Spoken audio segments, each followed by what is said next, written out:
Bonjour, bonjour tout le monde, soyez les bienvenus à ce nouveau live expert où on va parler de l'impact de nos mémoires dans nos vies. Donc aujourd'hui, ça va être une thématique un petit peu différente de celle que vous êtes habitués avec moi. Donc moi, je vous partage beaucoup autour de l'Ayurveda, de la naturopathie. Et aujourd'hui, on va parler des choses qui sont un peu plus subtiles. On va parler un petit peu du monde de l'invisible. Donc je peux vous faire une petite introduction pour dire quelque chose que vous n'êtes pas habitué, que vous ne connaissez pas de moi. En fait, moi, ma maman, elle était bipolaire. Et dans ses phases maniaques, elle avait cette tendance à aller dans le monde de l'invisible. Et donc, j'ai eu contact avec plein de choses bizarres pendant mon enfance. Ce qui m'a plus ou moins traumatisée, si on peut dire comme ça, mais ce qui fait partie de moi aussi. Quand je suis arrivée à l'Ayurveda, j'ai vu une autre énergie, une autre chose qui était différente. C'était dans la spiritualité, mais il n'y avait pas une charge lourde. Et la sensation que j'avais, c'était que c'était il y avait beaucoup plus de légèreté, beaucoup de luminosité dans cette énergie que je voyais dans l'Ayurveda et dans les différentes sciences védiques confondues, celles que j'ai pu expérimenter. Ça, c'est des choses que je ne partage pas parce que je ne suis pas super à l'aise avec ça. Alors, il y a Mélodie. Je crois que Mélodie n'a pas reçu la notification, donc je dois l'inviter. Je ne sais pas trop comment faire. Et il y a eu un moment où j'ai commencé à voir des choses, etc. Mais c'était des choses qui étaient lourdes pour moi. Ça m'apportait de la souffrance, avec beaucoup de peur, beaucoup d'instabilité. Jusqu'à un jour où je me suis dit, non, ça c'est pas normal, je ne vois rien, ça c'est tout faux. Et donc j'ai arrêté de voir des choses. Et ça m'a convenu. Et donc plus tard, j'ai pu rencontrer l'Ayurveda et toutes ces énergies-là qui m'apportaient plus. Mais j'ai une certaine certitude, que pour moi une certitude, en tout cas c'est ma vérité, c'est peut-être pas la vérité de tout le monde, c'est que toutes ces choses-là du subtil, qui sont invisibles, qu'on peut pas voir avec les yeux, elles existent. D'ailleurs, il y en a certaines choses qui sont décrites dans les textes ayurvédiques aussi. Donc j'ai un grand respect pour tout ce monde du non-visible, mais je ne travaille pas avec. Et je ne souhaite pas, en tout cas aujourd'hui, travailler avec. Récemment, il y a donc Mélodie qui m'a contactée, on a discuté un petit peu, et elle travaille avec toutes ces choses-là. Et ce que j'ai trouvé chez Mélodie, c'était quelqu'un qui travaillait avec ce monde de l'invisible, mais qui était assez ancré, hein, quelqu'un de sérieux. Et ce qu'on ne trouve pas souvent, voilà. Donc dès que mes élèves ils le savent par exemple dans les stages en présentiel. Là, on sort du stage en présentiel. Il y a Jacques, un des enseignants qui travaille dans le stage en présentiel, il sort le pendule. Dès qu'il sort le pendule, moi je sors de la salle. C'est des choses que je suis pas à l'aise avec ça. Mais c'est vrai que Mélodie, avec les échanges qu'on a eus, elle a l'air assez ancrée et travaille avec ça avec un grand respect, sans se prendre la tête, sans se prendre par la grosse tête, quoi. Et du coup, voilà, on a échangé un petit peu et c'est pour ça que je l'invite aujourd'hui au live. Donc normalement, elle devrait être là. Moi, et je crois qu'il y a des problèmes de connexion. À chaque live, donc elle est là. Hein. Ah, c'est bon. Transmettre en direct. Donc elle est là, ça va arriver. Désolée pour les problèmes techniques. Donc j'ai fait la petite introduction. Donc pour ceux qui savent pas encore, donc je fais un live expert une fois par mois. Voilà, Mélodie, elle est là. Bonjour, bonjour. Bonjour, bonjour. Alors, est-ce que tu m'entends bien? Parce que du coup, j'ai dû déconnecter mon micro. Oui, je Ok, t'entends bien. Je pense que tout le monde super, t'entend bien. parfait. Donc, j'étais en train de faire l'introduction. Je conclus juste l'introduction. Donc, on a un live expert une fois par mois, un live question-réponse une fois par mois. Et donc, aujourd'hui, pour se localiser, on est dans le live expert. Donc, j'invite d'autres personnes qui ont des expertises semblables à la mienne ou différentes. Et donc aujourd'hui, on va parler de ces mémoires, on va parler du non visible, on va parler de toutes ces choses-là. Donc, et l'objectif aussi des lives, c'est toujours que vous posez des questions, que ce soit interactif. Et donc, Mélodie, je te laisse te présenter. Ben, merci beaucoup, puis merci de ton accueil. C'est vraiment un grand plaisir d'être là avec vous. Puis en plus, tu as déjà parlé de plein de choses sur lesquelles je vais pouvoir rebondir, donc c'est super. Du coup, pour la petite présentation, ben, je m'appelle Mélodie Sachs. Je suis formatrice en spiritualité énergétique, chamanisme depuis 2017. Euh, Ça commence à faire un bout de temps, mais je fais ça depuis toujours. Je suis née comme ça, je suis née un peu bizarre. Je suis née dans le chaudron, clairvoyante, clairaudiente, clairsentiente. Et la chance que j'ai eue, c'est que mes premières expériences ont été positives. Positives. Difficiles dans un sens, puisque c'était avec surtout le décès d'un ami de ma maman, mais du coup, on va dire mon premier contact conscient avec l'invisible a été empreint d'amour. Et c'est ce qui a fait que j'en ai pas eu peur. Et je pense que c'est ce qui m'a aidé aussi à attirer des expériences positives par la suite et aussi à être curieuse et à me demander mais qu'est-ce qui se passe? Qu'est-ce que c'est? Comment ça se fait que je vois des choses, que je sens des choses, que je sais des choses, que apparemment les autres, c'est pas forcément le cas. Et en tout cas, en plus, ils peuvent pas répondre à mes questions. Donc c'est vrai que ça a débuté de longues années de recherche de ma part. Mais comme tu disais aussi, un côté très ancré parce que j'ai vraiment une méthode un peu scientifique, même si j'étais enfant à l'époque, de me dire, OK, s'il y a un résultat, c'est qu'il y a une cause. C'est action-réaction. Donc, il faut que je parte soit de l'action pour comprendre la réaction, soit de la réaction pour comprendre l'action. Et j'avais déjà un esprit très, très logique à l'époque. Et bon, c'est ce qui a fait que j'ai aussi eu une vie classique en parallèle, surtout qu'à l'époque, on parlait pas trop de ces choses-là. Donc, j'ai fait 8 ans de droit. J'ai été ensuite généalogiste successorale, donc je travaille avec les notaires. Et donc là, il y a vraiment eu cette dimension des mémoires qui a aussi pris de plus en plus de place parce que j'ai pu constater que ce que je voyais dans ma famille, donc j'avais toutes les arbres généalogiques de la famille qui atterrissaient chez moi étrangement, et donc j'ai pu constater que ce que je voyais chez moi, c'était aussi chez les autres. Donc j'ai commencé à travailler de plus en plus avec tout ça. C'est comme si l'univers m'avait dit, bon ben c'est bien mignon tout ça, mais assez joué. Et puis j'ai été vraiment réorientée et à faire ça en fait professionnellement, alors que moi je voulais vraiment que ça reste caché. Je voyais ça un peu comme un suicide social, un suicide professionnel. Et finalement, en fait, ça a pris de plus en plus de place. Aujourd'hui, je ne me verrais pas faire autre chose. Et c'est vrai que le monde a aussi évolué, hein. Les gens sont beaucoup plus ouverts à ça, on peut beaucoup plus facilement en parler. Et aujourd'hui, les gens ont beaucoup de questions parce que c'est pas quelque chose que seulement quelques personnes ressentent. On a tous ça, on a tous ces capacités et ces expériences. Et comme tu disais, il y en a beaucoup qui ferment parce qu'ils ont peur, ils savent pas quoi faire avec ça. Et c'est vrai que moi, le cœur de ma mission, c'est d'accompagner les gens qui ressentent des choses, qui comprennent qu'il y a des choses un petit peu différentes, mais qui savent pas trop quoi en faire, à utiliser ça, à être à l'aise avec ça, à avoir des belles expériences et à mettre de côté aussi les expériences qui pourraient être négatives parce que faut pas non plus penser que c'est que des licornes et des papillons, hein. Il y a des choses qui sont compliquées. On peut tout à fait ne pas les vivre, mais ça demande de savoir dans quoi est-ce qu'on met les pieds, de pas faire n'importe quoi et de comprendre tout simplement ce monde et d'avoir cette transmission qui s'est perdue en fait au fil des siècles, puisque en Europe comme partout, on a été coupé de nos racines, on a été coupé de cette sagesse et de ces enseignements qui sont la base. Et en fait, ce qui est un petit peu dommage, c'est qu'en fait, on se coupe de nous-mêmes pour ne pas ressentir et en fait, on pourrait très bien retrouver l'harmonie dans tout ça. Donc, c'est vraiment le cœur de ce que je fais. C'est pour ça qu'aujourd'hui, je fais majoritairement de l'enseignement et plus des séances. Et pour apprendre aux gens, en fait, à être autonomes avec ça et à intégrer ça de façon harmonieuse et joyeuse dans leur quotidien. De retrouver, en fait, cet art de vivre que les anciens, il y a très, très, très longtemps, avaient. Voilà. Bien. Et qu'est-ce que tu voudrais nous partager aujourd'hui? Donc, tu veux nous parler des mémoires? Et comment ces mémoires, donc c'est des mémoires de cette vie, c'est des mémoires d'autres vies, c'est quoi exactement dont tu voudrais nous en parler? Alors, on porte tout un tas de mémoires. Donc, on a effectivement les mémoires de cette vie, on a les mémoires de nos ancêtres, donc de nos lignées généalogiques, lignée paternelle, lignée maternelle. On a aussi nos mémoires, effectivement, des autres vies. Alors, on entend souvent parler de vie antérieure. Donc, c'est souvent un terme qu'on va utiliser par commodité, par habitude, mais en réalité, c'est plus des vies parallèles puisque le temps n'existe pas, donc c'est assez subjectif.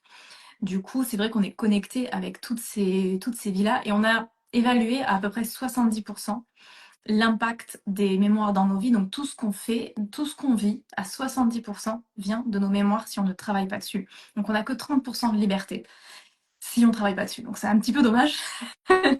Et c'est vrai que c'est assez impressionnant parce que si on regarde un peu l'histoire de nos familles, l'histoire, quand on travaille un petit peu sur les autres vies et qu'on sait un petit peu ce qui s'est passé, on voit à quel point en fait on répète.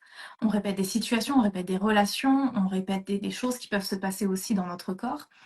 Et certaines sont très positives, donc c'est bien, on récupère des acquis, c'est génial. On reprend là où on a peut-être arrêté à un certain moment. Donc il y a des choses qui sont plus faciles, on peut avoir une facilité pour les maths, pour les langues, pour le piano. Mais d'un autre côté, il y a aussi des choses, des schémas répétitifs. Et souvent, en fait, les gens vont aller en thérapie, ils vont travailler sur eux, ils vont faire tout un tas de choses, et ils vont se dire, mais j'arrive pas, en fait, ça se reproduit constamment et je ne comprends pas pourquoi. J'ai tout essayé, mais il me manque une clé. Et souvent, dans ces cas-là, ben, c'est que c'est une mémoire. Et tant qu'on n'a pas compris d'où ça venait et évacué l'émotion, ben, on est un peu condamné à la revivre d'une façon ou d'une autre. Des fois, voilà, ça va se modifier légèrement, mais on reste toujours sur la même difficulté, des blocages peut-être dans des relations personnelles, professionnelles parce qu'en fait, il y a peut-être eu une trahison à un moment et il faut sortir cette émotion-là. Ça peut se loger aussi au niveau du corps. Euh, Par exemple, si dans une autre vie, quelqu'un dans la famille a eu une grande injustice, beaucoup de colère, on peut avoir un foie qui est un petit peu plus fragile, on peut avoir un terrain qui, alors ça ne veut pas dire qu'on va développer une maladie ou quoi que ce soit, mais on va être plus fragile qu'une autre personne à cet endroit-là où cette énergie-là va résonner. Donc plus on travaille sur les mémoires, plus en fait ben, on améliore tous les aspects de notre vie, on a plus de liberté dans tout ce qu'on fait. Et c'est vrai que c'est d'abord de prendre conscience en fait de tout ce qu'on répète et que c'est pas forcément de notre faute, que c'est pas parce qu'on s'y prend mal, que c'est pas parce qu'on est maudit, mais ça peut être simplement une mémoire, quelque chose, une énergie qui a été à un moment tellement forte, une émotion tellement forte que ça s'est imprimé dans nos mémoires et que ben, elle n'a pas pu être évacuée parce que ce soit nos autres vies ou dans nos lignées, nos ancêtres, ils ont pu vivre des choses et ils n'avaient pas forcément ni le temps, ni l'espace, ni les outils pour gérer ces événements-là. Et en fait, ben, ils ont mis un couvercle dessus où il y a pu y avoir aussi des décès brutaux, violents tout un tas de choses qui ont pu se passer, les gens n'ont pas pu gérer ça. Et donc cette énergie-là, c'est un peu comme si on nous transmet le flambeau pour dire, bah voilà, en espérant qu'il y ait quelqu'un d'autre qui va réussir en fait à faire sortir cette énergie, transmuter cette énergie et revenir à plus d'harmonie, plus de paix. Et nos ancêtres veulent qu'on évacue tout ça, ils veulent qu'on travaille là-dessus parce qu'ils bah, n'ont pas envie de nous voir répéter leur situation, leur vie. Et souvent, si on leur demande de l'aide, ouais, ils vont nous aider, ils vont nous envoyer des petits signes, des petites choses pour nous accompagner là-dedans.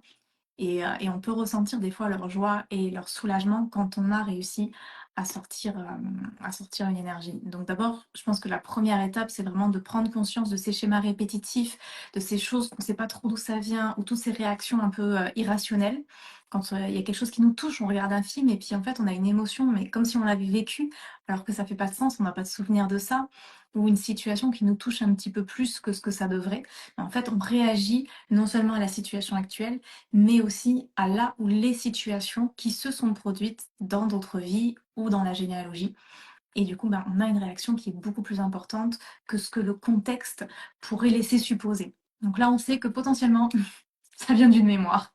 Donc déjà, il y a vraiment ce côté de conscientiser de Donc la première l'impact. chose, c'est de rendre compte en fait.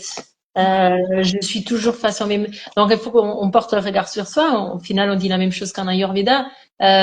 Plutôt que de dire c'est un faute dans l'autre, c'est un faute dans l'autre, il faut qu'on regarde moi en fait, qu'est-ce qui se passe, pourquoi je réagis comme ça à ce que la personne a dit, parce que peut-être qu'elle n'a pas dit ça avec méchanceté, mais moi je réagis.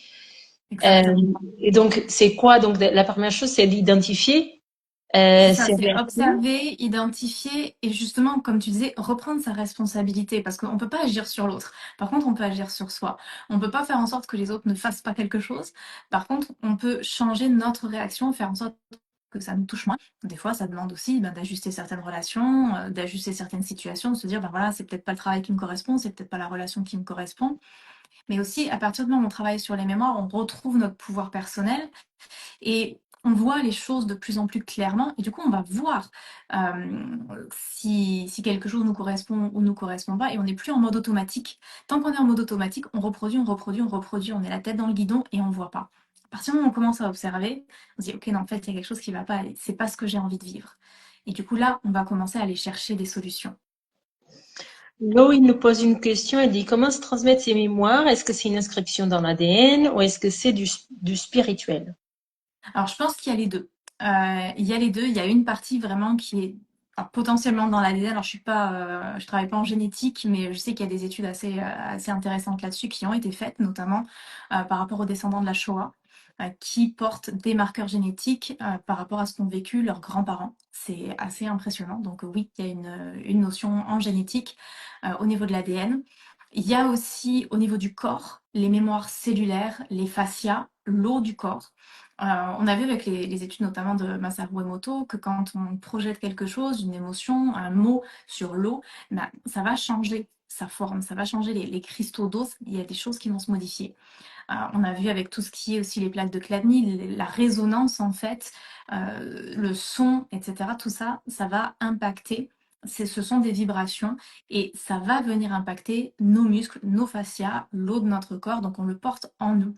Et après, il y a aussi sur toutes les dimensions spirituelles, effectivement, sur tous les corps qu'on peut appeler spirituels, donc les corps subtils, parce qu'on a notre corps physique, mais on en a d'autres. Donc, tout ce qui concerne les différentes couches énergétiques qui nous constituent, il y a des empreintes en fait aussi sur ces corps-là. Et c'est pour ça que ce qui est intéressant, c'est qu'on a plusieurs portes d'entrée pour travailler sur les mémoires, parce que ben, on ne pourra pas forcément travailler sur toutes les mémoires de la même façon. Et des fois, il y a par exemple, certaines personnes peuvent avoir beaucoup de mal avec le toucher. Donc, ça va être compliqué de commencer peut-être par le massage ou ce genre de choses, parce que c'est quelque chose qui est difficile. Donc, on va plutôt commencer par le spirituel.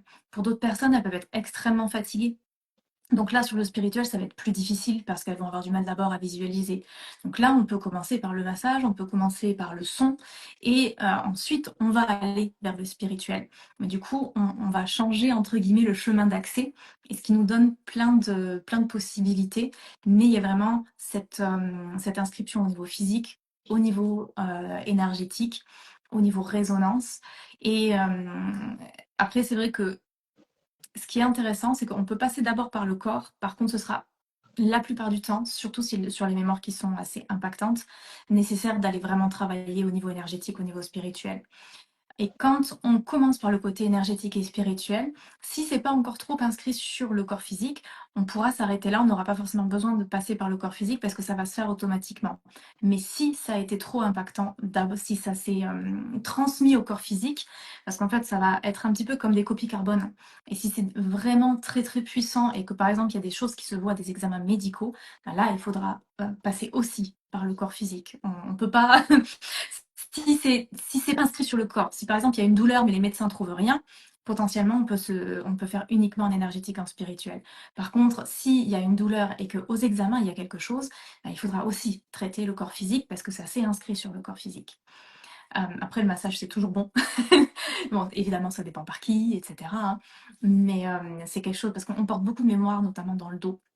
Donc il y a beaucoup de choses qui peuvent être assouplies et on peut aider à commencer à sortir les mémoires par ça. Mais après, c'est sûr que moi, une des techniques que je préfère pour travailler là-dessus, c'est les récupérations de fragments d'âme. C'est une technique chamanique qui était pratiquée sur toute la planète, par toutes les cultures, de façon légèrement différente, mais tous les anciens travaillaient sur les mémoires parce qu'ils avaient cette conscience de cette importance.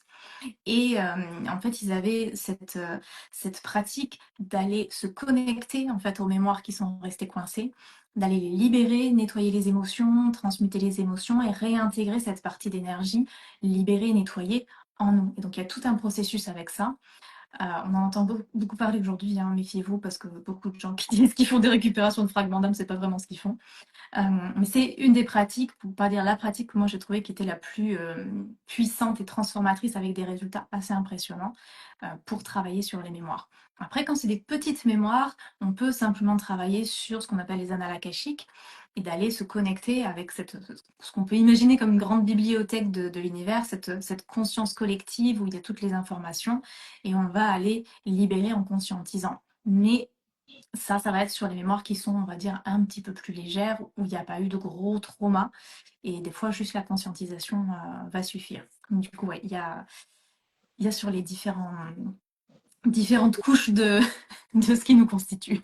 C'est intéressant si on fait le parallèle parce que, par exemple, en Ayurveda, on dit donc il y a ce tout qui existe, ce qu'on appelle le Purusha, donc l'Atma, l'âme, donc qui nous unit tout. Mais après, il y a une division et donc on a cette sensation de je suis. Mhm.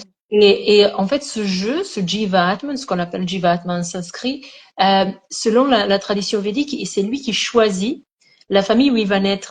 Donc, il choisit pour vivre justement ses mémoires. Donc, si je Exactement. traduis, on parle pas de mémoire en Ayurveda, mais il choisit l'endroit où il va naître euh, Mhm. pour pouvoir vivre une certaine expérience.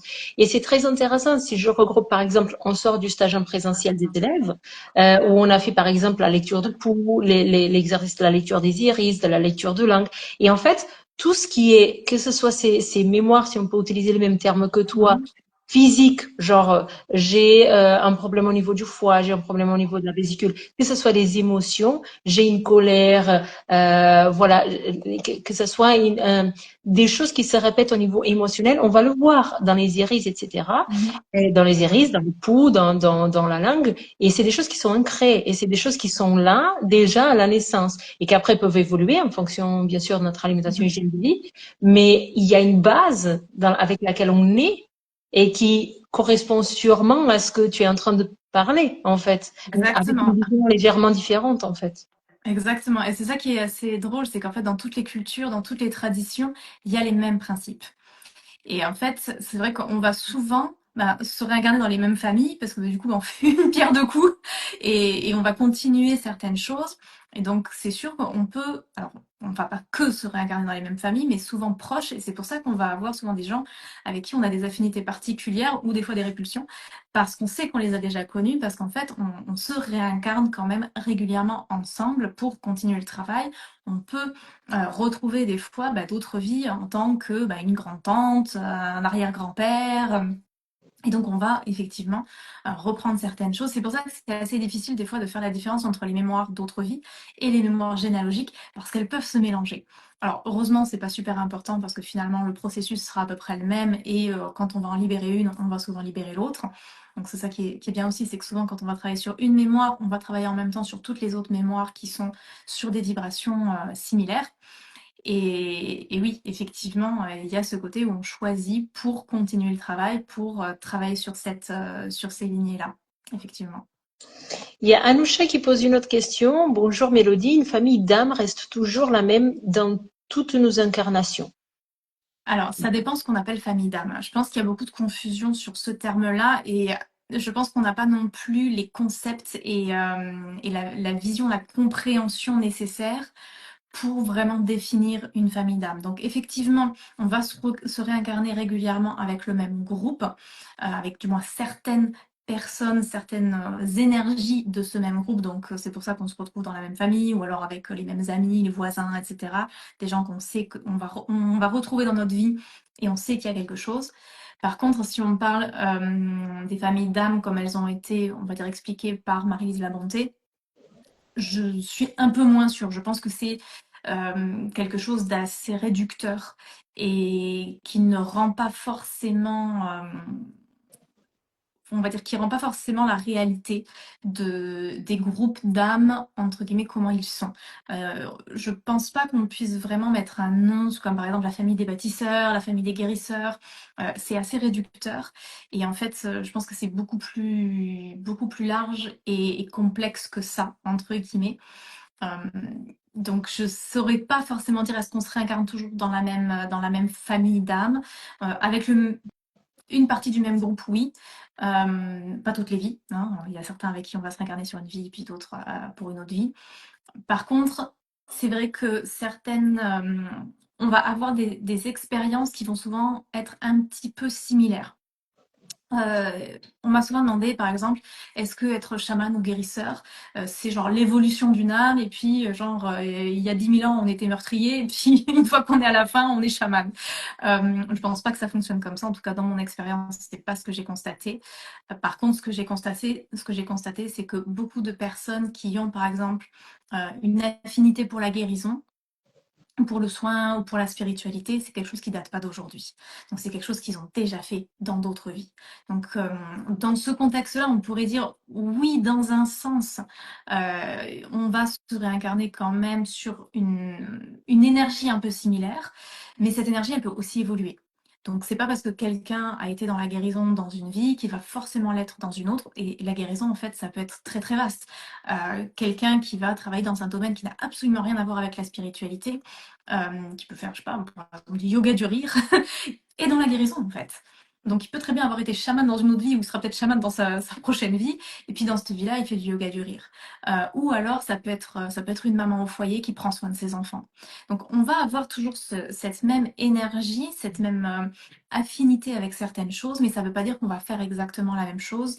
Et qu'on va pas forcément aller explorer d'autres choses. On peut très bien être maçon dans une vie, et dans la prochaine, on va peut-être pas être quelque chose de complètement différent, mais potentiellement, on va être effectivement dans quelque chose qui va être en lien dans la construction, mais qui sera pas forcément aussi clair. Et je pense pas qu'il y ait seulement juste quelques familles d'âmes où il y a juste les bâtisseurs, juste les guérisseurs. Je pense que c'est beaucoup plus large que ça, et que c'est des concepts que, en fait, notre cerveau n'est pas encore apte à vraiment imaginer et appréhender. Donc voilà, désolée, j'ai pas de réponse extrêmement claire et cadrée là-dessus, mais c'est un peu des concepts assez glissants en fait. Il y a Slo qui demande, est-ce que d'après vous, on a tous eu une autre vie avant? Est-ce que cela implique que notre âme, pardon, était déjà ailleurs avant? Pour la majorité des gens, oui. Alors c'est possible qu'il y ait des jeunes âmes qui arrivent et qui aient eu pas ou peu d'autres vies. Euh, de toutes les personnes que j'ai rencontrées, je n'en ai pas vu qui avaient vraiment genre feuille blanche, rien du tout avant. Mais c'est pas quelque chose qui est impossible, hein. En spiritualité, on apprend très vite que tout est possible. Ça reste assez rare. Par contre, il y en a qui effectivement ont eu peu de vie, ou peu de vie ici sur Terre, et qui ont effectivement eu beaucoup d'autres vies sur d'autres planètes, sur d'autres plans. Et généralement, ces gens-là, quand ils arrivent ici, ils sont un peu perplexes. Ils sont un peu perdus, ils ont du mal à s'adapter. Ils disent, mais qu'est-ce qu'ils font?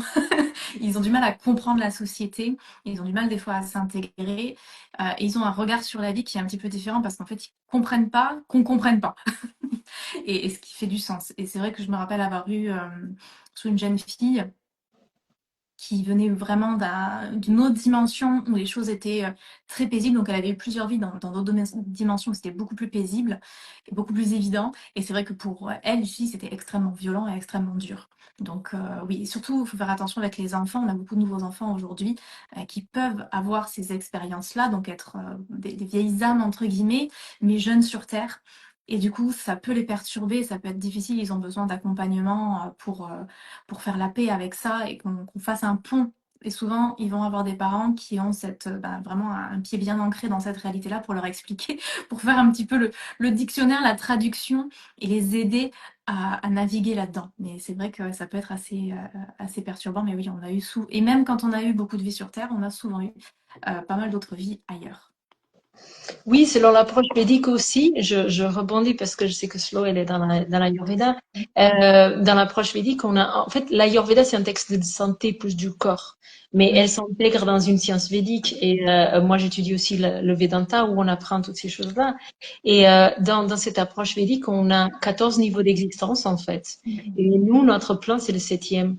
Donc, en fait, ça regroupe tout à fait ce que tu dis. Et justement, ces vies, comme tu as dit au début, on dit des vies passées, mais c'est pas forcément passé, c'est en parallèle et tout ça. C'est ça. Et donc, on a vraiment cette même vision dans la védique, et qu'on est dans ce cycle. En fait, en Vedanta, on parle du cycle de samsara, l'ignorance. Parce qu'on est ignorant. Et parce qu'on est ignorant, on continue à vivre ces expériences pour être dans une espèce d'évolution, mais c'est une évolution qui n'est pas comme intellectualiser. C'est des expériences qu'on doit vivre et qu'on revit et qu'on revit Mhm. jusqu'à être satisfait de ça et à revenir à notre centre, à revenir à cette joie ultime, en fait, à ce purush, à cette âme Mhm. qu'on est tous, en fait.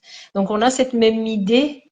C'est rigolo. Complètement. Il y a plein de plans d'existence qui sont Ouais. différents, qui a des vies qui se Mhm. répètent, etc. Ouais, complètement. Et on retrouve ça partout sur la planète, dans toutes les cultures, avec des mots et des concepts légèrement différents, mais la base est toujours la même. C'est ça qui est assez fascinant. Donc, on voit que les anciens avaient compris quelque chose. Est-ce que tu veux donner un petit peu des conseils? Parce que du coup, on parle un petit peu de ces choses-là existent, etc. Et du coup, comment est-ce qu'on peut l'utiliser, on va dire, de façon thérapeutique? Comment est-ce que toutes ces connaissances-là, des différentes vies, voilà, de ces plans d'existence, de ces mémoires, comment est-ce que je peux comprendre ça, et une fois que j'ai compris, l'utiliser pour aller mieux? Parce que l'objectif, en tout cas dans les sciences védiques, c'est être heureux dans cette vie là maintenant. Exactement. Et c'est souvent ce que je dis à mes étudiants, c'est que le but, c'est pas de savoir est-ce qu'on a été Jules César ou Cléopâtre, on s'en fout un peu. C'est vraiment comment est-ce que comprendre ce qui s'est passé à un autre moment peut m'aider dans cette vie actuelle. C'est toujours de revenir à en quoi c'est utile aujourd'hui. Et souvent, bah, ça va déjà nous aider à comprendre, à arrêter de culpabiliser ou de se flageller en disant, bah voilà, en fait, ça vient d'une mémoire. Ok. Donc c'est normal aussi que en ayant peut-être été faire 10 ans de thérapie, bah, il n'y a rien qui fonctionne. Bah, c'est parce qu'en fait, j'ai pas travaillé sur la bonne chose. Alors c'est sûr que ça aide, mais ça va être probablement important de à un moment compléter avec une autre approche. Et, euh, et ça peut, une fois qu'on a vraiment libéré cette mémoire-là, ben, on va pouvoir en fait enlever des blocages dans notre vie. Euh, Par exemple, quelqu'un qui tombe toujours sur des emplois où il y a un problème avec des collègues. Ben, une fois qu'on a compris que ça vient d'une mémoire, qu'on a libéré l'énergie de cette mémoire-là, ben, potentiellement, il y a beaucoup plus de chances de pouvoir trouver un travail où ça se passe bien. Donc, on va pouvoir intégrer ça et en fait libérer tous les blocages. Moi, je sais qu'à chaque fois dans ma vie, j'ai un blocage et que je trouve pas la clé, je me dis, il me manque quelque chose, ça fait pas de sens, il y a quelque chose qui m'échappe et ça manque de logique. Je vais voir dans les mémoires et la plupart du temps, c'est la bonne réponse. Et du coup, ben, je vais aller travailler sur ce qu'il y a à travailler au niveau de la mémoire. Et ensuite, ben, les choses se fluidifient. Et plus on travaille dessus, ben, il y a plus de choses dans la vie qui se fluidifient. Et en même temps, ça peut permettre aussi de se rendre compte de certaines choses. Il y a des années, je suis passée à Nantes et en fait, je me suis dit, mais en fait, je suis rentrée à la maison. Et j'ai failli emménager à Nantes et je me suis dit, mais c'est pas moi. C'est une mémoire, c'est quelque chose en fait qui a rien à voir avec moi, avec ce que moi je veux pour ma vie. C'est vraiment en fait une partie de moi qui a déjà vécu là et qui se sent rentrée à la maison et du coup j'ai cette tendance à vouloir aller là-bas mais c'est pas juste en fait pour cette vie-là. Du coup, quand on se rend compte de l'impact des mémoires, on arrête de prendre des décisions trop impulsives et on respire et on essaie de voir, ok, est-ce que c'est vraiment moi ou est-ce que c'est une mémoire? Est-ce que c'est vraiment un appel de mon cœur, de mon âme par rapport à ce que j'ai envie de vivre dans cette vie-là? Ou est-ce que c'est une répétition? Est-ce que c'est quelque chose de familier? Ou est-ce que c'est quelque chose peut-être à clôturer? Mais du coup, ben, même peut-être que des fois, ça peut être intéressant d'emménager pour finir quelque chose, mais d'avoir cette conscience que c'est pas forcément l'endroit où on va passer sa vie et que ça peut être juste une étape. Et ensuite, ben, ça permet d'avoir beaucoup plus de paix dans tout ce qu'on vit, de voir peut-être les schémas qui se présentent, de voir le trajet en fait qu'on fait et toutes les étapes par lesquelles on passe pour libérer tout un tas de choses. Après, dans les familles aussi, tout ce qu'on travaille sur nous rejaillit sur la famille. Moi, quand je veux voir si jamais ce que j'ai fait a fonctionné, je regarde souvent ma sœur, ma mère et ma grand-mère et je vois si je vois qu'il y a quelque chose qui est plus fluide chez elle, je sais que ce que j'ai fait sur moi a fonctionné. Alors, je vais aussi le voir dans ma vie, mais automatiquement, à chaque fois que je travaille sur moi, ça travaille sur la lignée, ça libère la lignée, toute cette énergie-là, bah, elle est beaucoup plus fluide pour tout le monde parce qu'on est tous connectés. Donc, c'est assez impressionnant de voir aussi comment les relations peuvent s'apaiser. Il y a beaucoup de choses qu'on peut faire grâce à ça, mais par contre, c'est aussi du cas par cas. Il n'y a pas deux mémoires qui sont pareilles. Il n'y a pas deux processus où on va aller travailler sur une mémoire qui seront exactement les mêmes. À chaque fois, c'est une surprise. Et à chaque fois aussi, c'est ça qui rend les choses intéressantes. C'est vraiment comme une exploration de soi, une meilleure connaissance de soi, une meilleure compréhension de soi. Et je pense que ça mène aussi à beaucoup plus d'amour pour soi, parce que du coup, on se comprend. On voit, ok, c'est pas juste que je suis une mauvaise personne, c'est pas que je fais mal les choses, c'est qu'en fait, il y a tout un tas de choses qui m'impactent.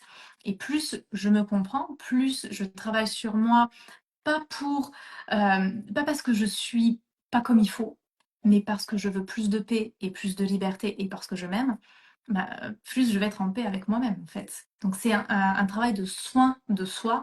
C'est pas un travail où il faut vraiment se dire comme voilà, comme on va à l'école et puis il faut à tout prix que je travaille sur moi. Non, c'est j'ai envie de faire quelque chose qui est bon pour moi. Et comment tu le fais concrètement pour les personnes qui nous écoutent? Si elles ont repéré qu'elles ont ces mémoires-là, comment elles peuvent travailler sur les mémoires? Il faut absolument aller voir un thérapeute ou il y a des choses qu'elles peuvent faire déjà? Alors moi, je leur conseille de commencer déjà par elles. Après, c'est sûr que si on ne sait pas faire, c'est un petit peu plus difficile. Et je leur conseille plutôt que d'aller voir quelqu'un, d'apprendre à le faire. Parce qu'en fait, on a tellement de mémoire que si vous allez voir quelqu'un à chaque fois, ça va être compliqué. Et puis ça va coûter beaucoup, beaucoup d'argent. Et en même temps, vous êtes dépendant de est-ce que vraiment le thérapeute sait ce qu'il fait?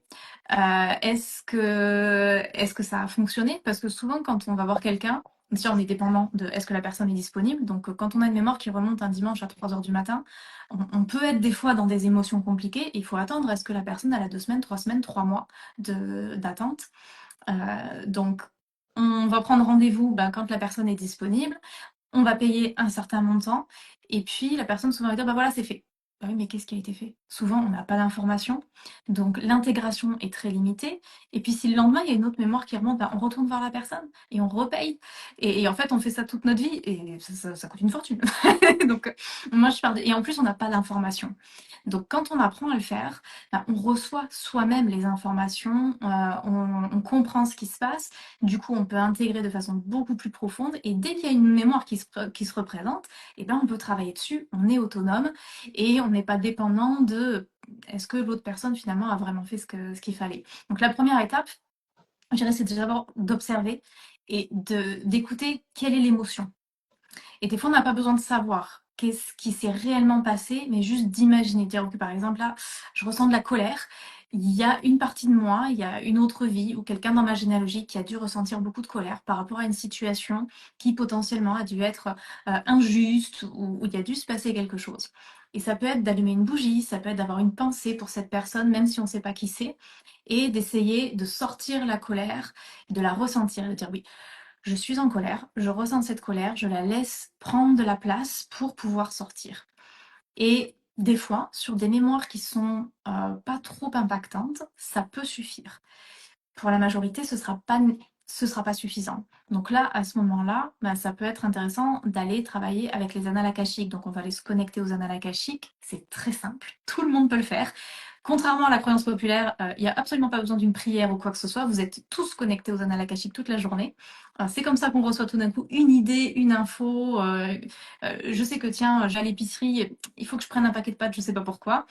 Tout ça, c'est en fait cette connexion au grand champ de conscience de l'univers. Mais quand on s'y connecte, on va dire consciemment dans un objectif précis, là, on peut aller chercher des informations spécifiques par rapport à ce qu'on est en train de vivre. Donc là, moi, avec mes étudiants, je leur apprends le processus. Après, ils peuvent aussi l'adapter parce que c'est important aussi d'adapter à qui on est, donc de ne pas suivre juste un protocole bateau, mais ensuite d'utiliser peut-être un cadre pour ensuite en sortir et créer quelque chose qui nous ressemble. Mais je leur donne déjà plusieurs possibilités pour se connecter aux annales akashiques pour voir qu'est-ce qui marche le mieux pour eux. Des fois, on va imaginer par exemple l'image d'une bibliothèque où on va aller chercher notre livre de vie. On va demander au guide de nous montrer en fait quelle est la situation d'une autre vie qui est en lien avec ce qu'on est en train de vivre. Et là, on va recevoir des choses et on va pouvoir comprendre.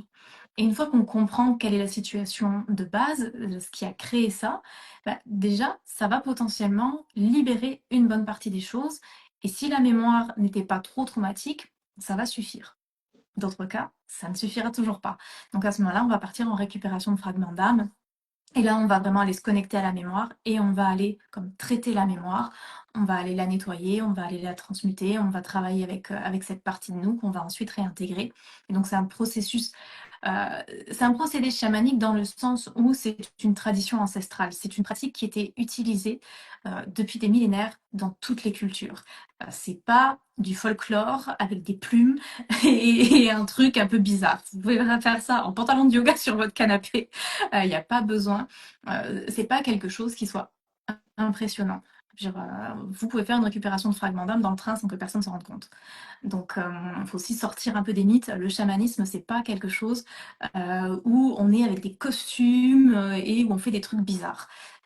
Pour certains, ça, c'est le folklore de certaines cultures, c'est certaines traditions dans ce que eux ont transmis, mais c'est pas obligatoire. C'est parce que eux, ça fait partie de leur culture, mais en fait, la base de la pratique n'a absolument pas besoin de ça. Donc, voilà, pour les mémoires les plus compliquées, c'est vrai que c'est vraiment récupération de fragments d'âme. C'est aussi très facile à apprendre. Euh, moi, j'ai une méditation guidée justement que je transmets à mes étudiants pour qu'ils puissent le faire.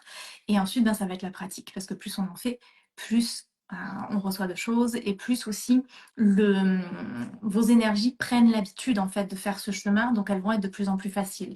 C'est assez parallèle avec le subconscient et l'inconscient aussi, parce que c'est le même principe. Plus vous montrez à vos énergies que vous voulez travailler dessus, plus en fait elles vont vous donner des informations et elles vont ouvrir les portes tranquillement. Elles vont se dire ok, cette personne est capable de gérer.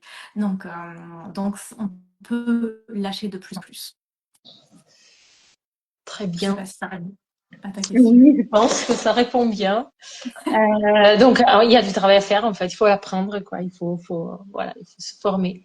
J'ai pas Mais mal c'est de simple. questions. Pardon? Mais c'est simple, il ne faut pas imaginer que c'est quelque chose qui est super compliqué et au contraire, c'est un outil qu'on utilise ensuite pour tout le reste de notre vie. Et moi, je sais que ça a vraiment été ce qui a le plus changé, fait un effet avant-après dans ma vie. Mais c'est tout ce qui est efficace et d'une simplicité désarmante. Mais par contre, c'est sûr que c'est important de comprendre d'où ça vient, quelles sont les étapes importantes, parce qu'il y a aussi beaucoup de gens qui lisent un bouquin et puis et qui balancent deux, trois trucs et qui sont complètement inutiles, voire dangereux.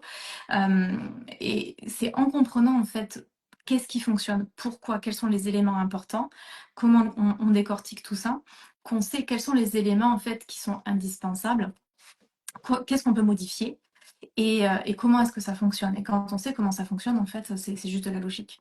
Il n'y a pas de magie, hein. La magie, c'est de la logique et c'est juste de la science qu'on ne comprend pas encore, mais il y a toujours une logique. Alors, j'ai pas mal de petites questions. Il y a Anusha qui dit, ça fait des années que je me cherche et récemment, j'ai commencé mon cours ayurvédique et j'adore.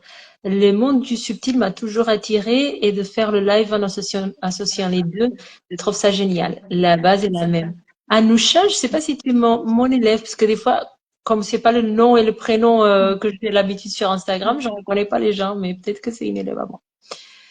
Euh, alors, Slow, elle dit, comment une personne peut se dire qu'elle a besoin de plutôt choisir votre approche plutôt quel coaching ou une thérapie classique?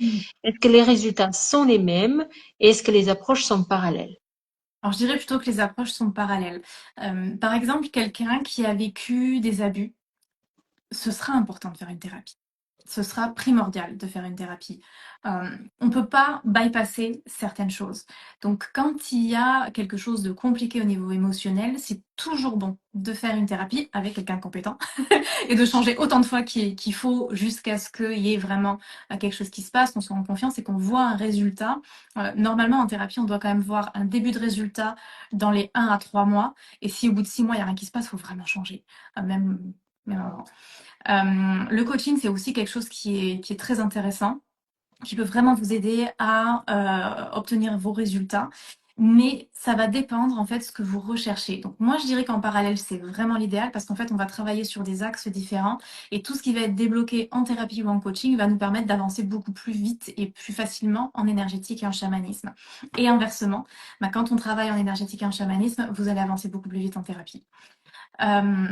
Mais autant il peut y avoir certains éléments, si vous avez déjà fait par exemple une thérapie, que vous voyez oui, il y a eu des résultats, mais c'est pas encore ça.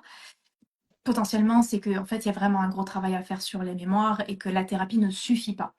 La thérapie, c'est vraiment pour vous aider à gérer les émotions de cette vie, les traumas que vous avez vécus dans cette vie.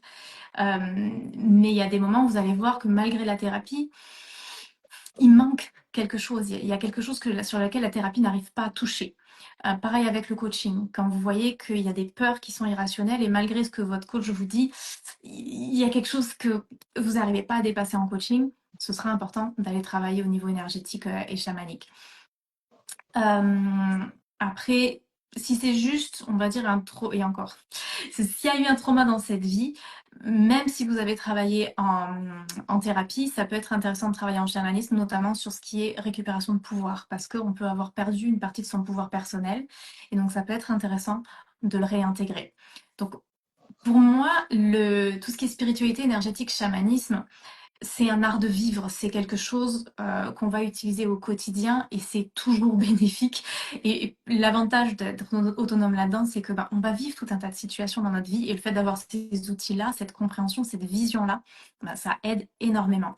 Par contre, ça ne soustrait pas l'importance d'aller parfois aussi euh, en thérapie. Donc pour moi, c'est vraiment plutôt des approches parallèles. Chacune va débloquer certaines choses et c'est vrai que la combinaison des deux est extrêmement puissante. Genre, moi, j'ai été en thérapie, j'ai été avec un psychiatre, parce qu'attention, les psychologues, il y en a des très bons, mais pas que.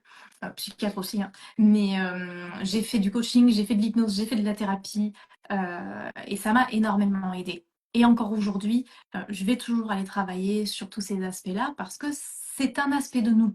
Mais on n'est pas juste ça. On n'a pas juste notre psyché et juste notre psyché d'aujourd'hui. Mais c'est quand même important d'avoir aussi cette approche-là. Et surtout qu'il y a des choses qui sont assez parallèles. Je me rappelle justement quand j'allais voir mon petit, il y avait des fois j'étais morte de rire. J'ai dit, toi tu fais du chamanisme mais t'es pas au courant. Donc c'était assez drôle. J'ai été formée aussi en PNL, programmation neurolinguistique. J'ai fait de la psychiatrie criminelle à la fac puisque j'étais spécialisée en droit pénal et c'est extrêmement intéressant et important. Par contre, je me rappelle d'avoir vu des études cliniques donc sur des personnes qui avaient des problèmes soi-disant psychiques et autant il y avait des cas que c'était vraiment le cas, autant il y avait des cas où j'étais là, faudrait pas qu'on me pose de questions sur ce sujet-là, parce que ce cas-là, il est pas que psychique et il y a une dimension énergétique qui pose problème et qu'il faudrait travailler. Donc oui, pour moi, c'est vraiment les deux. Merci. Anoucha, elle demande, j'ai une question par rapport au rêve, car c'est lié au subtil. Si le mot canal ne cesse de se répéter dans la tête, qu'est-ce que ça peut dire? Qu'est-ce que ça veut dire? Alors déjà, je te demanderai qu'est-ce que le mot canal signifie pour toi. C'est important de comprendre aussi que ce soit quand on va faire une séance avec quelqu'un et que la personne va recevoir des choses, ou que ce soit ce qu'on reçoit en rêve, personne d'autre que soi-même ne peut réellement interpréter parce que c'est par rapport à vos références, à vous, à ce que vous portez en vous. Donc le mot canal peut ne pas signifier la même chose pour tout le monde. Donc des fois, ça peut être intéressant d'avoir les avis d'autres personnes et ce que d'autres peuvent en penser parce que ça peut vous aider, vous, à ouvrir vos horizons. Mais la première étape, c'est vraiment qu'est-ce que ça veut dire pour moi. Si ça revient régulièrement, potentiellement, moi, canal, ce à quoi ça me fait penser, c'est canalisation. Alors, ça peut être que tu as des problèmes de canalisation chez toi et qu'il faut faire venir un plombier, mais si c'est pas le cas, ça peut être, et s'il y a d'autres choses qui se produisent, ça peut être en fait qu'on t'invite à travailler cette connexion, peut-être avec tes guides, à recevoir des messages. Après, il faut aussi faire attention parce que est-ce que dans ce rêve, c'est paisible, c'est rempli d'amour ou est-ce qu'il y a une angoisse quelque part? S'il y a une angoisse quelque part, on oublie et c'est que ça vient pas de la bonne place. Si c'est dans la paix et dans l'amour, là potentiellement c'est un message des guides et ça peut inviter à aller peut-être creuser en énergétique. Est-ce qu'il y a quelque chose à développer et est-ce qu'on t'invite à aller travailler cette capacité-là pour être au service entre guillemets de l'univers et ensuite ça peut être pour donner des messages à d'autres personnes, ça peut être pour toi, ça ce sera ensuite une exploration à aller faire, mais c'est important par contre de pas le faire n'importe comment et de se protéger aussi parce que vous pouvez recevoir tout un tas de messages qui viennent pas forcément du bon endroit. Les gens qui ont peut-être aussi une télépathie développée peuvent capter des choses de l'extérieur, des voisins, etc. Et il y a aussi des petits plaisantins qui peuvent vous balancer des trucs pour voir, pour s'amuser, parce qu'ils savent pas quoi faire de leur temps. Et il y a ces énergies-là qui sont pas toujours très sympathiques. Donc c'est pour ça, toujours d'abord, qu'est-ce que je ressens? Est-ce que c'est paisible? Est-ce que c'est dans l'amour et la lumière? Ou pas? Et si c'est pas, on met de côté. Et vous pouvez voilà, imaginer une douche de lumière qui vous nettoie. Vous pouvez demander des protections pour vous, pour votre lieu de vie. Il y a plein de choses qu'on peut faire. Mais c'est important d'avoir cette conception et cette compréhension que c'est aussi important de se protéger. Il y a des gens qui vont vous dire: ah mais si tu es suffisamment dans l'amour et la lumière, t'as pas besoin de protection. Euh, on est humain, on n'est pas Bouddha. Donc il y a peut-être effectivement des gens qui en ont pas besoin, mais c'est pas la majorité. Donc je pense que c'est bien de faire preuve d'humilité et de se dire qu'on peut être fatigué, on peut être challengé, on peut avoir une mémoire qui remonte. Et donc c'est toujours bon de se protéger. On va pas aller se surprotéger et on le fait pas dans la peur, mais on le fait comme le soir on ferme sa porte à clé, pas parce qu'on est parano de se faire cambrioler, mais parce qu'on veut dormir tranquille et on prend soin de soi. Et la protection, c'est ça, c'est prendre soin de soi. On va pas aller mettre un scaphandre pour rester chez soi et tout ça, mais par contre, on va pas aller récupérer des messages sans avoir mis une petite protection. On va pas aller dans certains lieux où on sent que l'énergie elle est pas géniale comme ça sans protection. Et puis idéalement, si on peut éviter d'y aller, c'est toujours mieux. Mais c'est d'être à l'écoute et de protéger, de prendre soin de vous, prendre soin de vos énergies. Donc ça, c'est aussi très simple à apprendre. La plupart du temps, ça prend 3 secondes, mais c'est important de le faire. Et de le faire dans une énergie de paix et dans une énergie de soin de soi et pas une énergie de peur. Mais oui, si pour toi canal veut dire channeling, effectivement, ça peut être intéressant d'aller creuser là-dedans. Attention par contre, il y a plusieurs notions dans le channeling. Pour certains, il peut y avoir une notion d'incorporation et ça c'est très dangereux et c'est quelque chose que je vous déconseillerais. Euh, c'est très rare. Il y a certaines personnes, je pense notamment à Lee Carroll, je pense quand on pense à Bachar ou à Cryon, qui sont des énergies qui vont passer à travers certaines personnes aux États-Unis, dont c'est vraiment la mission de vie, qui savent ce qu'ils font. Ça peut arriver. Mais sinon, c'est toujours mieux d'avoir plutôt cette notion de on me chuchote quelque chose à l'oreille et c'est moi qui traduis et qui décide ce que j'en fais. Mais il n'y a personne qui prend ma main pour écrire, il n'y a personne qui rentre dans mon corps pour dire ce que je dois faire. Non, non, ça, attention. Protégez toujours votre espace. Il n'y a personne qui doit connecter avec votre corps. Ça, c'est super important. Par contre, si c'est peut-être le moyen de tes guides de te dire, bah, on essaie de te parler, on essaie pour te guider et peut-être, bah, ça peut être à un moment faire ça professionnellement ou dans, va savoir où est-ce que ça peut être utile dans ta vie. Donc ça peut être intéressant d'aller voir bah, ce que je peux développer, peut-être clairvoyance, clairaudience, et de commencer à porter attention aux signes, porter attention au message des guides et voir qu'est-ce qui vient. Anusha, elle demande aussi, est-ce qu'on peut faire la récupération du fragment d'âme via les annales akashiques par soi-même ou doit-on être accompagné? Car on ne sait pas non plus qu'est-ce qu'on va récupérer. Alors quand on va, alors moi je le fais différemment. Quand je pose vraiment l'intention d'aller dans les annales akashiques, c'est vraiment annales akashiques et récupération de fragments d'âme, c'est vraiment récupération de fragments d'âme. Je vais pas forcément passer exactement de la même façon. C'est pas tout à fait la même visualisation que je vais faire, mais sur le principe, tout est annales akashique. Donc oui, dans un sens. Mais oui, effectivement, on peut tout faire par soi-même, que ce soit les annales akashiques ou les récupérations de fragments d'âme. On ne sait pas ce qu'on va récupérer. Effectivement, on peut poser l'intention de travailler sur une mémoire et les guides, en fait, ils vont dire, bah non, mais celle-là, en fait, elle est plus importante et elle est prioritaire et elle peut être un prérequis avant d'aller travailler sur une autre. Par contre, on peut poser des intentions et à partir du moment où on est protégé, et où on fait ça avec nos guides, pas avec n'importe qui en fait. On pose l'intention que ce soit nos guides, des êtres de lumière qui sont vraiment connectés à la source, à l'amour, à la lumière. À ce moment-là, en fait, on peut demander aussi, si on sait qu'on est un peu sensible, de voir uniquement ce qu'on est capable de voir. Généralement, dans tous les cas, c'est ce qui se passe. On ne voit pas les choses si on n'est pas capable de les prendre. La plupart du temps aussi, on va nous éviter tout ce qui est pas trop cool. sauf si on a vraiment besoin pour comprendre. Mais il y aura comme une distance. Ce sera pas comme si on était vraiment dedans, sauf si c'est quelque chose qui est absolument nécessaire. Mais à ce moment-là, on peut toujours demander au guide. Voilà, j'ai essayé de me donner ça avec le plus de douceur possible, mais ils vont toujours faire ce qui est le meilleur pour vous.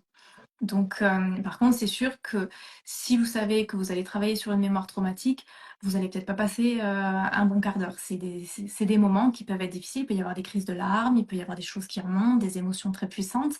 Donc, c'est important de savoir que ça va pas durer. Généralement, c'est 10-15 minutes.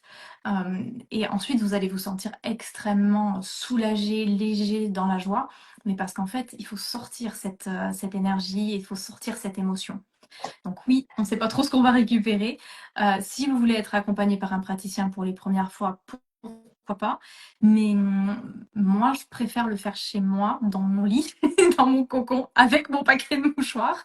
Parce que aussi, des fois, quand on est seul dans notre bulle, on va beaucoup plus se laisser aller parce qu'on n'a pas d'image à maintenir par rapport à l'autre. Donc, ça dépend vraiment de chacun avec quoi vous êtes à l'aise. Généralement, les premières, elles sont légères parce que votre subconscient, vos énergies vont pas lâcher comme ça tant qu'ils savent pas que vous êtes capable de le prendre. Donc les premières, souvent, on aura l'impression, oh, ça a pas trop fonctionné ou j'ai rien vu. Et le travail va se faire quand même. Et plus vous allez en faire, plus vous allez être à l'aise avec ça, plus il y a des choses qui vont lâcher. Généralement, la troisième, quatrième, il y a pas mal de choses qui remontent.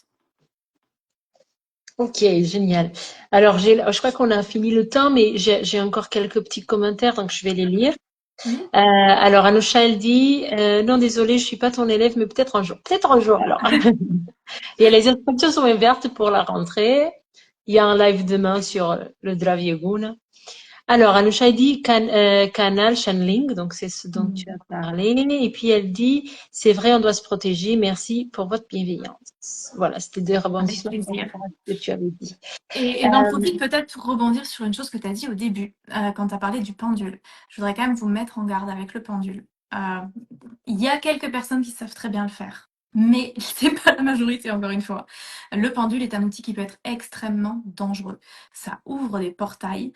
Si on n'est pas nettoyé, protégé, si le pendule n'est pas nettoyé, protégé à chaque fois, si la pièce n'est pas nettoyée, protégée, et que la personne n'a pas conscience de cette possibilité d'ouverture de portail, ça peut être extrêmement dangereux. Et c'est aussi un des outils où on a le plus de marge d'erreur. Donc attention avec le pendule. Parce que j'ai vu des choses vraiment pas cool. Donc faites attention avec cet outil-là. Vous êtes le meilleur pendule, vous avez besoin d'aucun outil. Et si vous voulez vraiment des outils, un jeu de cartes ou un tambour, ça peut être mieux si vous n'êtes pas complètement sûr que vous savez gérer le pendule. Voilà, donc faites juste attention à ça parce que c'est un outil qui peut ouvrir beaucoup de choses. Oui, moi je suis d'accord. Alors, ce que je trouve super intéressant de cet échange, c'est de voir vraiment qu'il y a plein de similitudes Mhm. avec ton travail et le travail qu'on a dans les sciences védiques finalement. Mhm. Là, par exemple, on a fini hier le stage de 10 jours avec les élèves et on le fait justement sur 10 jours pour que ce soit un peu long pour qu'on puisse avoir vécu une expérience. Et ce qui est intéressant, c'est que on avait un vécu ayurvédique, mais Mhm. c'est une formation professionnelle, donc ils étaient là pour les cours. Mais dans les cours, on apprend on apprend les radiologies sur soi. Le pot, on l'apprend sur Ah oui, soi. Et tout ça. Et ce qu'on vérifie sur la majorité des élèves, c'est qu'il y a eu ces moments, comme tu dis, de pleurs. Il y a des choses qui sortent.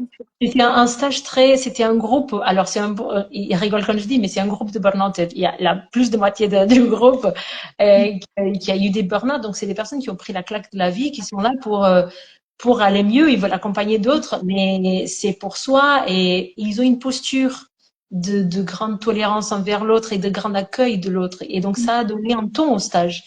Et donc, il y a eu beaucoup de choses qui se sont passées comme ça, avec beaucoup de bienveillance, avec beaucoup d'amour.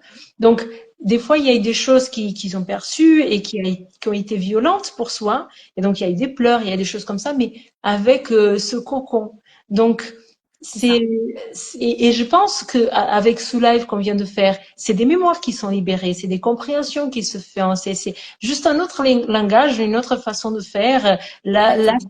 Voilà, là c'est peut-être par rapport à la façon dont on a compris quelque chose qui était dans notre risque, qui nous a parlé d'une mémoire, voilà, ou quelque chose qu'on a compris dans notre boucle qui nous a fait peur et que du coup on se dit mon Dieu, mais c'est Et puis des fois, super. on pleure, on ne sait pas pourquoi.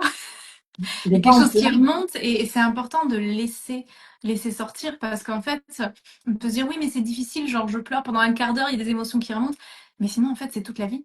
Donc il vaut mieux que ce soit un quart d'heure un petit peu intense plutôt qu'en fait emmagasiner ça et vivre avec un effet cocotte-minute toute sa vie et pas savoir à quel moment ça va péter. Parce qu'à un moment ou à un autre, ça va péter.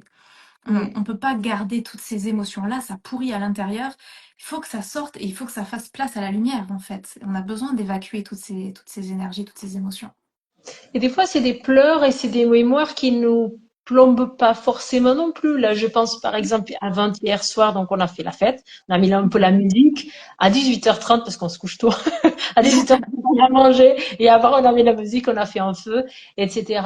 Et à 21h30, j'ai fait la méditation. Et à la méditation, il y en a une, c'était une méditation autour du feu, donc on a regardé le feu, on a fait un moment guidé, un moment en silence. Il y en a une que du coup, elle a eu ça, l'émotion qui remonte, et c'était son papa.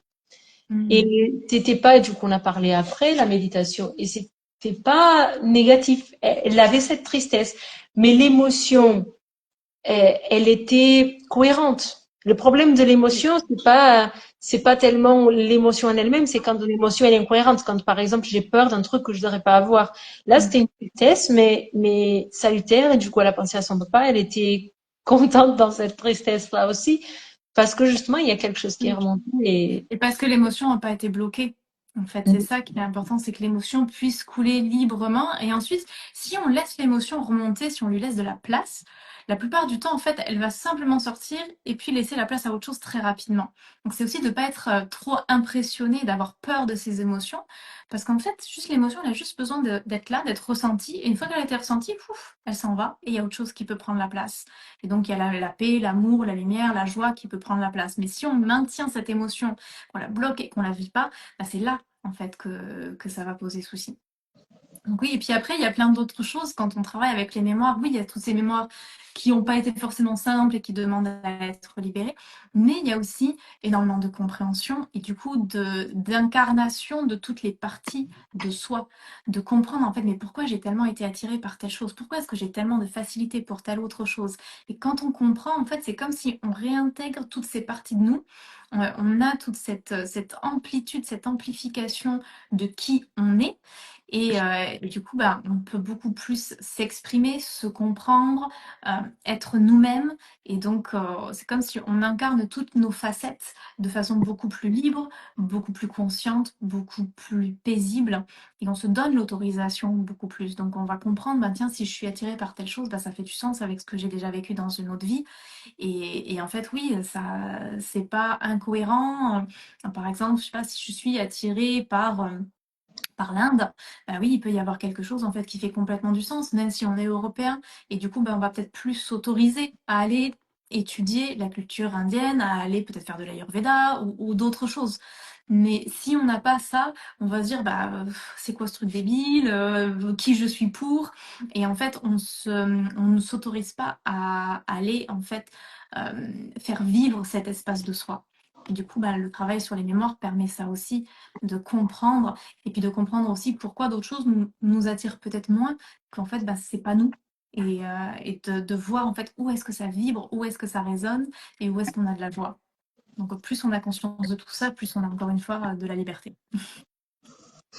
alors, il y en a encore quelques petits commentaires. On va en finir ici là, mais moi, je suis bavarde. Visiblement, Mélodie, elle est très bavarde aussi. Et vous voulez pas nous lâcher parce que vous mettez plein de commentaires. Donc, on va lire les derniers et après, on se dit au revoir. Donc, Anoucha, elle dit no thank you pour le pendule. Non, non thank you. Le singing bowl touche-t-il les chakras et les couches énergétiques? Réponse Alors oui, le rapide. Singing Bowl, c'est top du top. Tout ce qui concerne le son, ça peut être un bon outil pour justement libérer, commencer à libérer des choses quand on est un peu challengé, parce que du coup, bah, le mental décroche complètement et on n'a rien à faire. Donc ça, c'est un super outil. Par contre, la plupart du temps, ce sera qu'un outil pour débuter. Il faudra quand même aller plus loin après, une fois qu'on a repris un peu du poil de la bête. Mais c'est un super outil. Et puis on peut faire tout un tas de voyages justement, que ce soit avec tambour ou singing bowl. Ça peut nous connecter à tout un tas de choses et on peut vraiment vivre des expériences et des voyages absolument magnifiques, encore une fois, avec des protections. Et s'il y en a qui ont justement envie de vivre certaines expériences, de commencer à avoir un peu, voir un début de ce qu'on peut faire, je voudrais quand même vous faire un petit cadeau. Donc je vais vous mettre, je ne sais pas si je peux mettre un lien dans le chat. Après, vu que c'est sur Instagram, ça reste pas, mais peut-être que tu peux Ouais, m'envoyer, je mettrai dans les commentaires ouais. après. Super. Et comme ça, vous allez pouvoir vivre en direct une expérience guidée. Donc, c'est une vidéo qui est enregistrée où je vous guide pas à pas. On fait une pratique pour connecter aux autres vies, connecter aux ancêtres de façon sécurisée pour que vous puissiez commencer à avoir votre propre expérience. Parce que c'est ça qui est important, c'est de tester par vous-même et de voir comment est-ce que vous vous sentez avec ça. Évidemment, si vous avez des questions, vous pouvez toujours m'écrire. J'ai aussi un voyage chamanique avec les animaux de pouvoir sur mon site internet melodiesax.com. Donc allez tester par vous-même de façon sécurisée. Mais de toute façon, si vous le faites avec moi, vous êtes sûr que moi je mets des protections. Et c'est ce qui va vous permettre de voir en fait, est-ce que ça vous parle, est-ce que c'est une approche qui résonne avec vous ou pas, ça peut arriver aussi. Mais faites toujours l'expérience par vous-même. Par contre, écoutez-vous. Parce que vous allez avoir aussi la possibilité de faire tout un tas d'expériences. S'il y a un non, s'il y a un doute, n'y allez pas. Parce que c'est pas parce que quelqu'un dit qu'il est professionnel que c'est forcément protégé, que c'est forcément aligné avec vos énergies et que ça vous correspond. Donc de toujours écouter en vous d'abord. Est-ce qu'il y a un élan? Est-ce qu'il y a ce côté, oh, je sais pas pourquoi, mais je sais que je dois y aller? Ou est-ce qu'au contraire, c'est le mental qui dit, oh, je devrais, mais mon corps en fait est crispé et il y a quelque chose qui est pas OK. Donc écoutez-vous, c'est aussi ça la plus grande clé. Écoutez-vous, faites-vous confiance parce que il n'y a personne d'autre que vous qui sait mieux pour vous ce qui est bon. Très bien. Deux derniers commentaires. Anusha, à quelle heure est le live demain? Le live avec moi, c'est sur le Dravyoguna, c'est toute une autre thématique, c'est les plantes ayurvédiques. Et c'est sur Zoom, donc il faut s'inscrire. Et le lien, c'est gratuit, mais il faut s'inscrire. Et le lien, il est sur ma bio. OK? Et Slow, elle dit, une dernière question. Est-ce qu'on peut être croyant religieusement? Moi, je connais Slow. Elle était très sceptique pour ce live. Mais j'ai vu qu'elle a posé plusieurs questions, donc ça me fait rire. Et donc, elle est croyante. Est-ce qu'on peut être croyant religieusement et utiliser ces outils? Est-ce que c'est compatible? Bien sûr, tout est compatible. Et de toute façon, toutes les religions disent ça aussi. Toutes les religions ont un courant mystique. Si vous creusez un peu, vous allez voir qu'ils ne le disent pas forcément publiquement, mais si vous creusez un peu sur les textes sacrés, si vous creusez sur ce qui n'est pas toujours accessible au grand public, il y a un courant mystique dans toutes les religions. Et il y a ces croyances-là, il y a cette notion de réincarnation, il y a cette notion de travailler sur les mémoires, il y a cette notion d'être connecté à plus grand que soi. Et d'ailleurs, ce qui est assez drôle quand on travaille sur les mémoires, quand on travaille en énergétique ou en chamanisme, on va beaucoup connecter avec ce qu'on appelle, nous, des maîtres ascensionnés, mais qui sont en fait des énergies extrêmement puissantes. Et on va souvent connecter avec des énergies qui sont liées à tout un tas de religions différentes. Et d'ailleurs, c'est pas parce qu'on est religieux par rapport à une religion en particulier. On va souvent connecter avec, on va dire, les énergies, peut-être des dieux, des saints, des anges de cette religion-là, mais potentiellement aussi des autres. Donc c'est ça qui est super intéressant. Moi, j'ai très souvent eu des connexions avec Marie. Il y a eu des moments où j'ai eu le Christ. Il y a eu d'autres moments où j'ai eu des dieux et des déesses d'Égypte, de l'Inde, donc hindou. Il y a eu des moments où j'ai travaillé avec la mère de Fatma. Selon ce sur quoi on travaille, selon la mémoire sur laquelle on travaille, il y a des énergies qui vont correspondre à ça, qui vont potentiellement se présenter. Et donc, c'est extrêmement ouvert. Les anciens étaient ce qu'on appelle animistes. Donc, ils pensaient qu'il y avait un esprit en chaque chose, ils honoraient la vie en chaque chose. Et si on réfléchit, le message de base de toutes les religions, sans exception, c'est ça. C'est l'amour, c'est la vie, c'est le sacré. Donc, ça ne peut pas ne pas être compatible, en fait. Puisque à partir du moment où on est dans la religion, c'est qu'on a cette vision du sacré, de l'amour et de la lumière vers laquelle on tend. Et en fait, ben, tout ce qu'on fait en énergétique, c'est complètement aligné avec ça. Donc, oui. Après, ça demande d'avoir une ouverture. Et je sais que par exemple, il y a des personnes qui sont extrêmement dans la religion catholique qui peuvent avoir beaucoup de peur parce que l'Église a transmis des choses assez cadrées parce que en fait, ils voulaient avoir un peu plus de pouvoir. Et du coup, certaines personnes peuvent avoir reçu une éducation avec beaucoup de peur. Donc là, ce sera peut-être nécessaire de travailler d'abord sur les peurs pour être un petit peu plus à l'aise. Mais oui, après, je ne sais pas de quelle religion exactement il s'agit, mais il y a énormément de choses dans toutes les religions et c'est ça aussi qui est fascinant parce qu'ensuite vous pouvez aller explorer peut-être d'autres choses dans la religion avec laquelle vous êtes liés et découvrir tout un tas de choses merveilleuses. Merci. Anoucha qui dit merci du fond du cœur. Je suis tombée par hasard ou pas sur votre live. Merci à vous et à l'univers. Super. Et Bénédicte Rommel, qui est mon élève, elle a dit merci à vous deux pour ce live. Bon, je crois qu'on va finir là. Merci beaucoup, Mélodie. Donc, tu me partageras Merci. ton lien, je le mettrai dans les commentaires. Et voilà, quoi. Et vous pouvez Super. visiter le profil de Mélodie et savoir plus sur ce qu'elle fait.